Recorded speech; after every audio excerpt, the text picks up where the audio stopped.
Dahod local crime બ્રાન્ચે નકલી બેંકના કેસમાં વધુ 3 આરોપીઓને દબોચી લીધા છે। નકલી બેંક ઊભી કરી 200 ગ્રામના સોનાના બિસ્કિટ દાનમાં આપવાનું કહી છેતરપિંડી કરી। પોલીસે આરોપીઓ પાસેથી 200 ગ્રામ સોનું રિકવર કર્યું। પોલીસે 3 આરોપીને જાલોદની ધાવડિયા ચેકપોસ્ટ પરથી ઝડપી લીધા છે।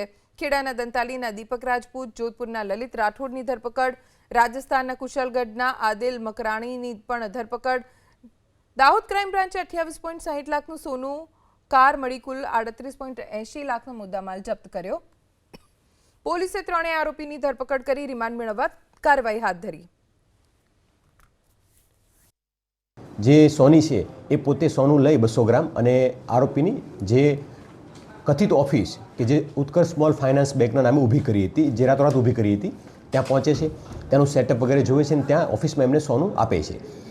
આરોપીઓ છે એ સોનાને લોકરમાં મૂકીને તેમને એના બદલાની જે રકમ છે આપવાનું વાત કરી અંદર રૂમમાં જાય છે।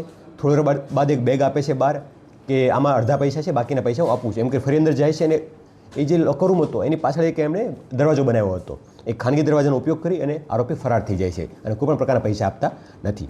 દાહોદ પોલીસને માહિતી મળી હતી કે આ આરોપીઓનું હાઇડઆઉટ આ જગ્યાએ છે અને લોકો અહીંથી પસાર થવાના છે। એના આધારે દાહોદ પોલીસે ત્યાં જઈ અને પ્રોપર સર્ચ ઓપરેશન હાથ ધરતા 3 આરોપીઓ ત્યાં મળી આવ્યા હતા અને એમની પાસેથી આ ગુનામાં ગયેલો 100% મુદ્દામાલ 200 ગ્રામ સોનું હતું એ પરત મળી ચૂક્યું છે। આ દીપક રાજપૂત, લલિત રાઠોડ અને આદિલ નામના 3 વ્યક્તિની પોલીસે ધરપકડ કરી છે।